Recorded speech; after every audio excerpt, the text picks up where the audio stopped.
I'm Lacey Caroline. I'm the NASCAR Kids Reporter, and welcome to FaceTime with Todd Wharton. Hey guys, so as you guys know, previously when I tried online dating, it didn't really work out that well. Keith? What? Yeah, me and my brother are still having nightmares about that. But you know what? Thanks to Dr. Oz, he came up with a theory that I think is going to help me really find my soulmate. I'm so looking forward to Thanksgiving. Yeah! We'll be right back with Lacey Caroline. Welcome back to the show, everyone. So my guest tonight is known as a triple threat in the industry. She's a dancer, she's a singer, she's an actor. You've seen her in the Hallmark Hall of Fame movie, A Christmas Love Story, starring Kristen Chenoweth and also Scott Wolf. You also know her as a mascot alongside her dad in NBA, NFL, and other great sports events as well. But she's pretty much known as the child kid reporter, the first female kid reporter for NBC NASCAR, and she's doing a pretty good job. But you know what? Let's take a look at a clip. Hello. Well, hello. My name is Lacey Caroline, and I would like to ask you a few questions. This is going to be better than any interview they had scheduled. If you were in a school cafeteria, what other drivers would be at your table? We'll take Ryan. We'll put him at lunch. We'll take Jimmy. How many do I get? As many as you want. Well, we'll stop there. I'd maybe invite Jeff Gordon so he could pay. Really, whoever would want to sit with me. There's not many people I think want to sit with me. Probably my teammates. It would be a clique. You click? Not like a mean girls clique, but like a nice guys clique. Who's the most famous person in your cell phone? Steven Tyler? Who? Lacey Caroline, this is not the first time I've seen you at Supercross. You're doing the NBC Kid Reporting, and you did it at the Monster Energy Cup in October. Yes, I did. It was so fun because it was the first time I'd ever been to Supercross. And I just think that seeing it all for the first time and experiencing everything and being so lucky as to get the behind the scenes as well was one of my favorite parts of the entire process. No. The legend or folklore says that three celestial sisters, Rizzo, Mar, and Suina, came to Earth with their father, the Warden. Earth was like a prison. Grandpa, please. I know her. I saw her. Look, honey, your dad wants us out of it, okay? Got it? But your mom called. She doesn't want you out and about much today, given the Heather situation and such. But I have to go to the library. I have a report. We don't have an original song. What? We will, though, when I figure out who to go to write it. Why can't you write it? No, I don't do that anymore. So? You used to write. All you need is pen, paper, and a little inspiration, right? That's what you always tell us. Is there anything that you can't do? Baking, actually. I got those at Josie's. I liked how homemade they looked. That does make me feel better. I feel bad for Levi because he's going to miss out. Is Danny still taking a spot? It doesn't look like it, but we're going to make a few minor adjustments and put on the best show ever, right? Yeah. Now go get yourself a cupcake. Please welcome to the show my girl, Lacey Caroline. Lacey, how you doing? Hi, I'm good. Yeah, you are so awake right now. Listen, I just spoke to your publicist, and you've been working on a new theater play. Now, I know theater, that's a lot of studying because you got to be live in front of people. And this is different from you. Kid reporter, you got great Christmas movies. We'll talk about that. Dancer, singer, songwriter, triple threat, as we call it in the Hollywood scene. So how do you like being on the new play? And let's talk about this theater that you're doing right now. This is great. Yeah, of course. I'm in The Lightning Thief right now, which is the musical based off of the first Percy Jackson book. Yes. I'm playing Clarice, which is really fun. What? Yeah, and I actually got my start in theater. So it feels nice to get back to my kind of roots, I guess, and really get back into the theater realm because I get to do a lot of like stage fighting and fight choreo, which is really fun, which I've never been able to do before, but I've got this cool long staff that I get to hit people with. So that's awesome. Oh, this is great. Listen, Percy Jackson, the two movies, I love those movies. Those are one of those movies like a Marvel movie, like you can never get sick of watching. And now you're playing Clarice. So well done. They were amazing. Yeah, and now you're playing a badass because Clarice was a badass. I'm sorry, man, but she's right up there. They got to throw her into the next Marvel film, that character, because she just had it. I think that's my opinion. So wonderful. Yeah, and I love that I'm usually playing the girl next door type or specific very frilly roles. So it's nice that I'm not playing that frilly role this time. And I genuinely like there's a bit where in one of the songs, like we just go for a full battle and we're like war cry yelling and we're running at each other with weapons. It's so fun. And yeah. How's the rehearsal time? Because I know from back in the day, rehearsals are long on theaters. Are you finding it longer than doing films and commercials right now? I mean, it depends because our rehearsals go from 5 or 6 to 9 sometimes. Like it gets pretty late, but it depends on if you're needed for the whole thing. Luckily, my director, Melissa, she's wonderful in scheduling specific people to come for specific parts so that we don't have to stay there for 4 hours and just wait. But yeah, I mean, a lot of the industry is hurry up and wait, but Melissa has found a way not to do that. Wait, did you say 3 hours? That's it? That's all your rehearsal time is? Well, what the heck? 5 to 9 like every night, so it's not that long. And then we'll have 3-hour rehearsals on Sundays as well. Okay, that's great. When are you guys open? So a lot of my people can check this out. So yeah, we open on October 6th at CSD, Community School of Davidson.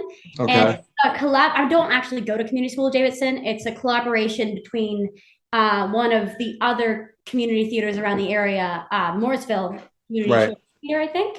And we find a way to incorporate not only CSD students, but people around the area, which is really fun because then you can meet as many people as you want and you can work with a bunch of people. And overall, sorry, my mom handed me something. And overall, just enjoy being around like a bunch of theater kids for like probably 7 weeks. And it's a lot of hours a week. But open on October 6th, and we actually have 2 weekends. So it's the 6th, 7th, 8th, and 9th, and that's the first weekend. And the second weekend is 13th through the 16th. Okay, so this sounds like more of a short-term play. Is that correct? It's not going to last long. It's a community theater play, so it's not like a tour or anything, which that would be really cool. But no, it's just something I've worked with this director since I started theater, and I love working with her. So I thought, since this is my dream show and I love this director, why not go work with her again? Yeah, I was going to ask you if it was like a touring show, maybe coming to New York City, because I want to see like a billboard like right behind me. You know what I'm saying?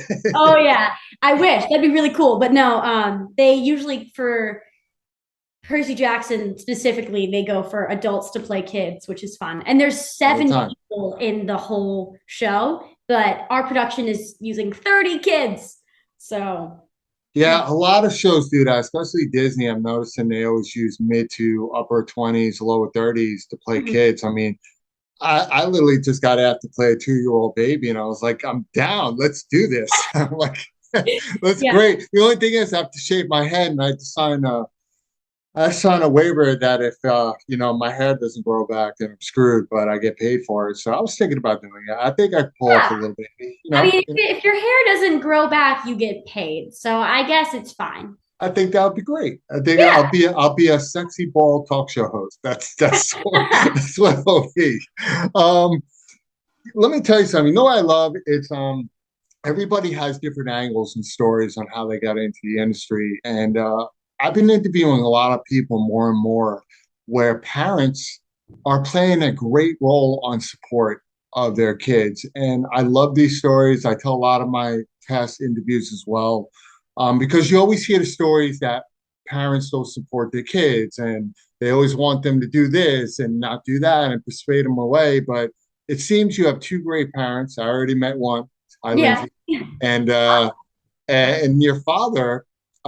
You both were mascots, which is really crazy. See, at least your dad can embarrass you, but nobody's going to know who you are because you're wearing a helmet. Yeah. And a cover-up. I got embarrassed in the supermarket. My father would be like, just screaming my name, come over here. At least you got to do it with your dad and have fun. Tell me about a little bit of your experience, the NFL, the NBA, even a French all-star game that you did as Hugo. Tell me about the experience on doing that when you were a kid.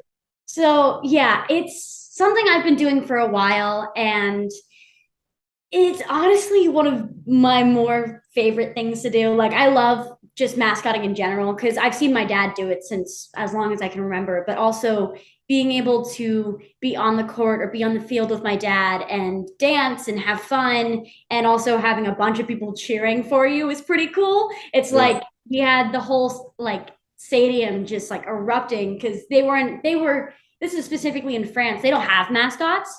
So one, the fact that the mascots got to go at all was really cool, but then they didn't expect the little like 4'2" hornet to be running out with them and like doing a front walkover into a split. Like that's not something they were ready for. But I kind of brought the house down just a little bit, and it ended up being really fun. That is really cool. You want to know something? My brain is always working. I just thought of something because you love theater. It'd be really cool because I don't think they've ever done something like this. A theater play based on the lifestyle outside of being a mascot. Imagine like a crew of like 15 mascots that are like a gang, like a gang type of thing, but they're fun. They're like best friends, but they also have a life outside of their mascot outfit, whether they have kids or they're married or something really funny and cool. I think that would be awesome. Lives. Like it's all like we have this yearly Christmas party with all the mascots, and we bring them together and we just have like a potluck dinner, and it is insane getting a bunch of mascots who are basically 40-year-old man children together, and it's wonderful. But you can really tell how they continue to do this job at the older they get. My dad's still a mascot, yet he's like 48 or something like that. I don't know. But he's like, what did you just say? No. What did you just say? What was the age? And then you mumbled it. Like you sounded like you made it sound like it was dinosaur age. What was that age? Oh, well, he's 49 doing like a bunch of tricks and flips and running around for hours on end in a 102-degree costume. So yeah, it's just, he really enjoys it. And that's something that I love about my dad, is that he's so dedicated to anything that he does. Sometimes to a fault, but I feel like everybody can get that way. Everybody can be passionate about that. Well, first of all, Dad, I am defending you because you are not even close to being old, okay? Because I'm 48 years old. And no, he's 49. He's 49. He's turned. he just jumped through a doorway and went, yeah. Exactly. Listen, when I'm in Six Flags, I'm that kid. I'm that one. Like we going everywhere. We get candy. Listen, when you are 48 and you look like us, I hope somebody be like, yo, that old lady over there, yo, don't let her online. She looked geriatric. No, I don't want to hear that. Big props to you, but I'm giving you a marketing there. Yo, Mascot, the TV series. We've thought about that before. Listen, you're a known person. YouTube, Instagram, you can create whatever you want and do it yourself and put it out there. And if it does well, people see stuff like that and they're like, wow, this is a really creative idea. Because honestly, all these new channels, they're looking for new content. Why do you think they keep redoing old shows? Yeah, it's true. My mom hates remakes. So anytime I'm like, remake, she's like, no, I refuse. I'm telling you, your mom's probably in the background like, that's a good idea. Mascot. That's what it should be called. Mascot. Very simple. We thought about it. And I genuinely, I have a few passion projects I want to get done of my own. But when I have the funding and when I have the genuine, I have the storyline, all that kind of stuff. When I have that set, I'm definitely going to make a show off of my dad or his friends and how everything went. And it's probably gonna be like a Brooklyn Nine-Nine type sitcom. It could be a reality show if you wanted to. I mean, why not? We've thought about reality, but I like the sitcom format a lot better, just because I love sitcoms. It's just something I've said since I started this, is that my dream is to be on a 10-year-long sitcom like Friends or The Office. Nice. And it's something I want to be on. So if I can make one of those, that'd be really cool. I think it would be awesome. And Mascot could be a cartoon also if it does really well. That's true. My dad writes books, and he wrote a little comic about Hugo trying to get mini Hugo to read. Turns out mini Hugo was me, and I've never been a reader. And he was like, I'm going to write a story about how you don't want to read. And I said, okay, I'm not going to read it. I'm kidding. I should read it. Yeah, that would be funny. The illiterate mascot. It's like, I don't know when I do my cue because I can't read the boards and where I go. So that would be a great character. Yeah. It's like Hugo being like, well, reading can help you with this and this and this. And then Minnie Hugo's like, no, I don't want to read. And then she like messes up and she's like, oh no, I messed up. And he's like, well, if you had read, it wouldn't have been a mess up. And I'm like, okay, we'll send you one because it's a great book. It's wonderful. And I know he's my dad, so I have to say it's a great book, but it's genuinely really fun. It sounds awesome. So I think you got something in the bag right here. And when we get off this interview, you and your mom got to write a storyboard because I think this is awesome. I think it'll be really good. My writer friends do that. Yeah, get Charlie to step in. Charlie could be the mascot to the mascot. Charlie, you want to be a mascot? Yeah. I'll stay to the sidelines. Thank you. Oh, she'll sit on the side. That'd be great. There's so many storylines. A mascot like beating up one of the cheerleaders or something like that in a drama series. That'd be hilarious. There's so many funny stories. So many things I've seen. Yeah. Putting each other in trash cans. Oh yeah. I've like an air character has eaten me off the court before. Like they'll like open the air character mouth and what you do is you jump on their shoulder, but it just looks like the air character's eating a cheerleader. That's something that like a lot of mascots will do. But did I just like well, we can also do a story on how the mascot married the cheerleader, which is my mom and dad. So yeah, that would be great. Yeah, propose during halftime because I think you'll scare kids if they're showing another mascot being eaten. Well, no. I mean, it's just like it's a funny little bit that mascots do at games, but like that's hilarious. We I could love it. profit off of that. I think it's great. Harbor Island. I haven't had the pleasure to see it, but I know this is a little bit of a different take. It's kind of a comedy horror film, correct? If I'm not mistaken. From what it sounds like. Yeah, it was meant to be a pilot, and it kind of turned into a long form short film, I guess. Yeah. As we went on, but it's like a slight comedy, slight like mystery, and it wasn't horror necessarily, but it was meant to be more of a like thriller suspense type thing. Yeah, and you gotten a lot of awards for this thing. I believe you have numerous awards of like Young Star Award, correct? And who are the ones that actually gave you these prestigious awards? So that's pretty cool. Yeah, I have no idea, Todd, who gave me an award. I just took it, and it's now holding up books on my shelf. And I think they spelt my name wrong. I think they're called Tom Wharton. I don't want to get them confused. I'm one of those people that's like, I want to make sure I know everything right before I say it. Oh, yay, mom writing something for me. Yay. The Young Entertainer Awards and the Young Artist Awards both gave me awards for specifically Harbor Island. But I think it's off the festival circuit now, and it's kind of sitting in our drive. It's not moving. So. Yeah, well, you want to know something? That's the only downfall about Hollywood. So many great projects end up in the library. And it's kind of, they only get pulled out when you have nothing else to watch, unfortunately, because it just happens. And it could be a great film. It could be a great TV series. And you'd be surprised, some of the series that I grew up watching, or your mom grew up watching, because we're, back when we were like young, like back in like 1855, those eras. There's a lot of shows that didn't last. Like, for example, there was one show that did well. I think it could have lasted longer, but it didn't. But you ended up, and I think it was like 5 seasons, but you ended up working with Scott Wolf. I did, yeah. Great. Now, Party of Five was something I grew up watching. I think it was like 5-6 seasons, which is actually successful. But today, some of the successful shows go 15. How did you like working with him and Kristen Chenoweth on the Hallmark Hall of Fame movie? And that's the movie I know you from, because my mother stuck me watching Lifetime and Hallmark movies, Christmas movies, until my ears bleed. So now I'm one of those corny guys that I have to have a small town and fall in love Oh the yeah, you gotta have the Hallmark story. You have to have the love story, right? You gotta have it. exactly. So tell me about working on this film. That's really cool because I think I love Hallmark, to be honest with you.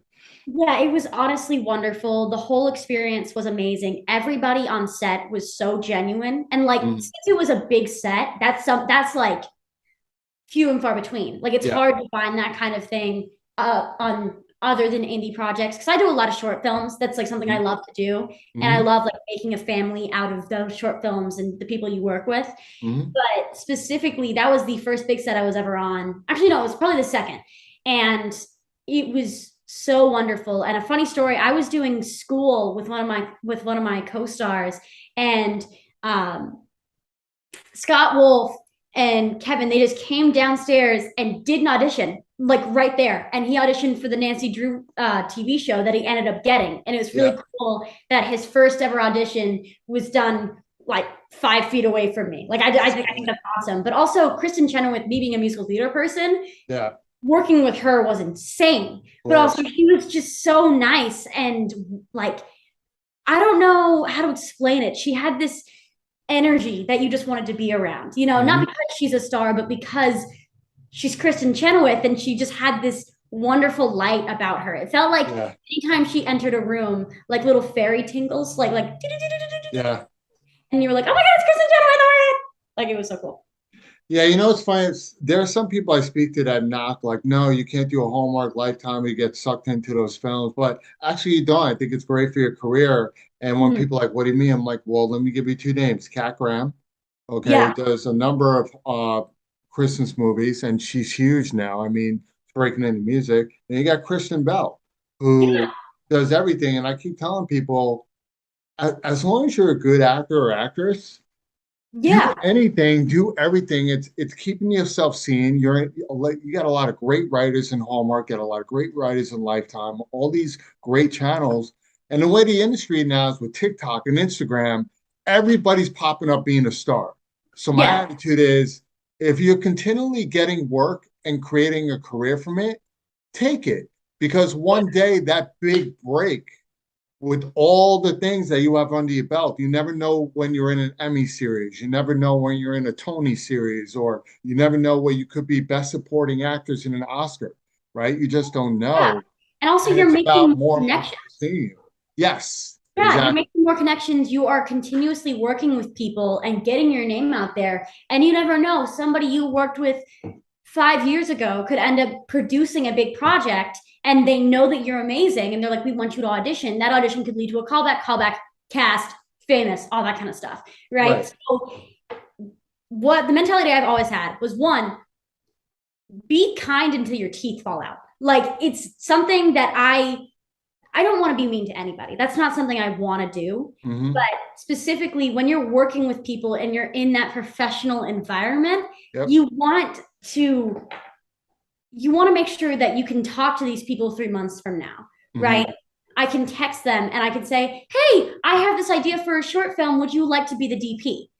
Like, and keeping these people as your friends, as your extended family. Like I've worked with multiple directors, but specifically the guy who directed my first ever short film ever.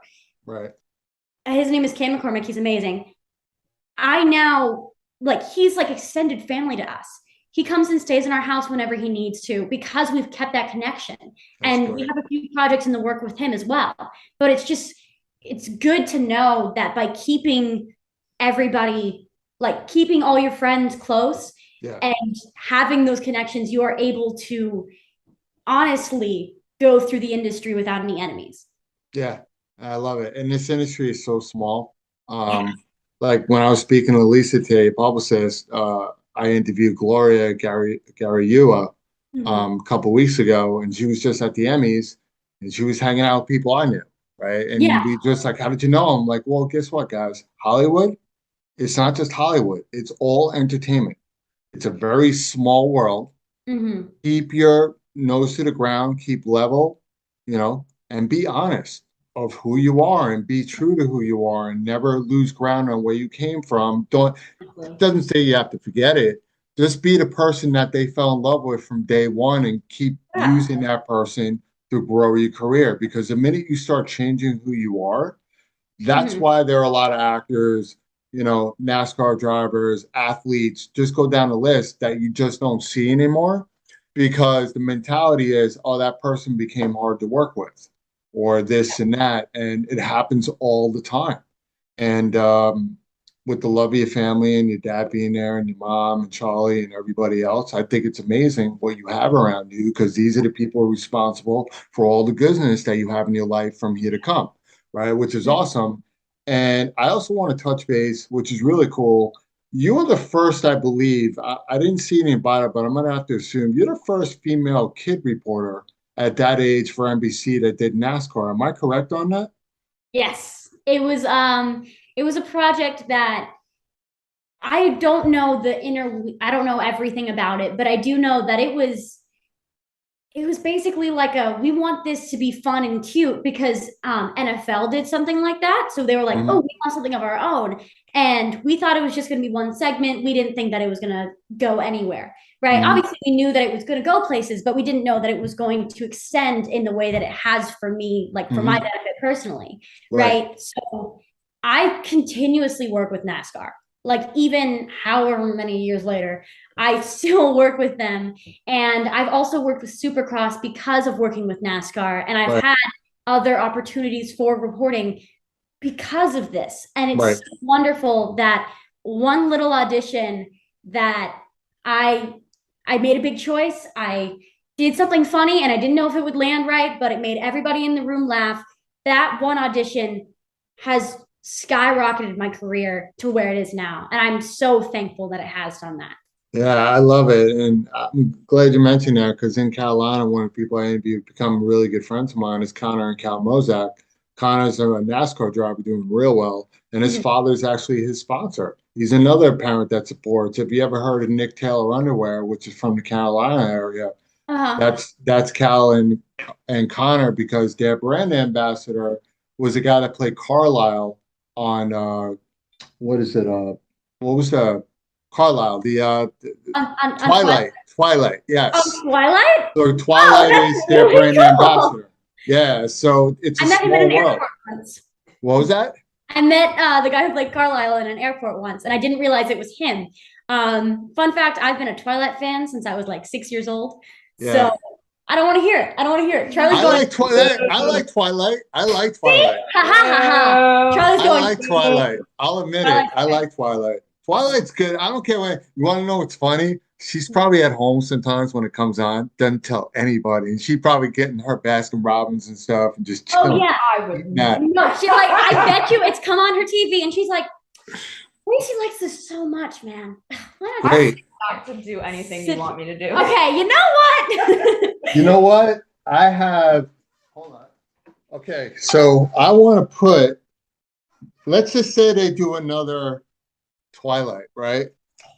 This is $1, but let's pretend it's $100, right? Okay. It's $100. I have $100 that says if you're on a new Twilight, that she would be front and center on the red carpet saying, "That's my girl." If I was on the new Twilight? Yes. Yeah. See? Yeah, probably. But I would relentlessly make fun of you. Well, duh. You do. But like, I think that it would be so cool, one, if I was like on the new Twilight, but also my dream actor to work with ever is Robert Pattinson. Okay. I adore his work, and also I'm Team Edward all the way. So he's like my dream person to work with. I'm like, oh my God, it's Robert Pattinson. Like, that'd be so cool. Anyway. Yeah, your mom's like, here we go, talking about the boys again. Charlie literally turned back at me and went. I'm going to tell you right now, all your parents need is him showing up at your door to take you out in his Batman outfit. And your dad. my mom would go, okay, go, do it. And I'd be like, yeah, because I've watched the new Batman movie 4 times. It's great. Yeah, like 3 times in theater and 1 time at home, and it was just absolutely wonderful. Yep, it's right up there with Twilight, Charlie. It is. It is right up there with Twilight, Charlie. It is right up there with Twilight. I hate you. Oh, shut your mouth. Oh my God, that is awesome. Your mom's gonna be like, I want to find out where this guy lives because he's not helping me right now. It's like already picking out boys with my daughter. Just mess up. We're supposed to be the same age, Todd. We're supposed to be right here. It's No, fine. but Robert Pattinson is just like never gonna I just want to meet him. Like I just want to say hi. You will. I heard he's a great guy, and it's going to be harder now to meet somebody like him because the role that he just took on, even though Vampire Diaries, I'm a fan of, but now that he took on Batman, his career, even though it was up here already, when you take on a role like that, you're on a whole nother level. And I Like, mean, Batman it's is not a one of the Marvel or hardest anything. roles Yeah. to do in Hollywood. I mean, you have to be able to portray such crazy and intense emotions through showing only half your face. Yeah. Not to mention, you've got to keep that Bruce Wayne, Batman, all of that. And then also the suit's like 60 pounds and he can just do it. Like, wow. Anyway, but like, it's crazy. Like, I wish that I hope to be to the level that he is one day of being able to portray such an intense character. But also, there's one Robin ever that's a girl. Her name is Stephanie Brown. She's blonde, and I want to play her one day. And that's my goal. Like, DC, call me up. I will play Stephanie Brown immediately. There's a girl, Robin. I actually didn't know that. I specifically did research. I was like, how can I be in Batman? Like, I want to be in Batman. I don't know how, but how can I? And It actually makes sense because Robin was kind of a lightweight in my opinion. So yeah, I want a badass girl to take over that role because they made Robin. Exactly. I mean, come on, you played Clarice. You got Clarice in the bucket. Exactly. I play Clarice, and I'm so amazing. Like, come on, I have to be Stephanie Brown one day.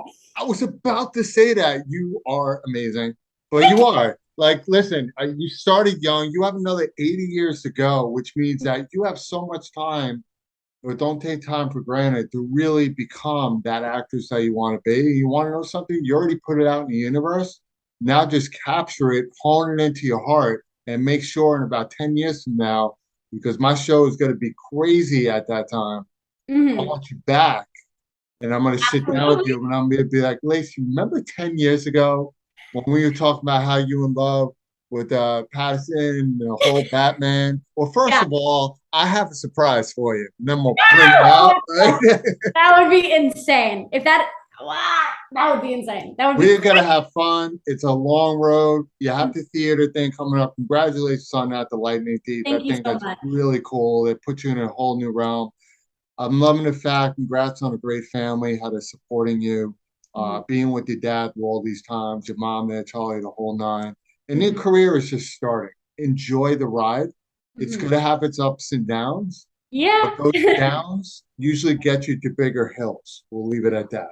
Happens all the time, but enjoy the ride. And congrats again on everything that you're doing. But Thank you so much. Yeah, you're welcome. If my fans don't know, where would you like them to follow you so they can keep up with Lacey? Alrighty, so you can follow me on Instagram at I am Lacey Caroline. We were just gonna be like Lacey Caroline, but that was already taken. So I am Lacey Caroline. You can probably, my Twitter is Lacey Caroline, and then my Facebook is also Lacey Caroline. So you can follow me anywhere from there, and that posts like my life updates. And do I tweet much? Not really. Nah, I don't like tweeting either. I hate tweeting. Sorry. Yeah, I think it's good for like funny content, but if I'm not coming up with anything originally, I'm not going to tweet anything. Like, it's just, yeah. Anyway, you can follow me on there, and I post life updates. I genuinely just, anything that I'm doing, my mom will take out her phone and we'll take a picture and edit it for later.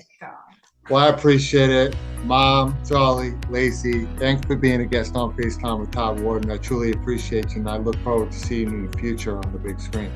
Thank you so much.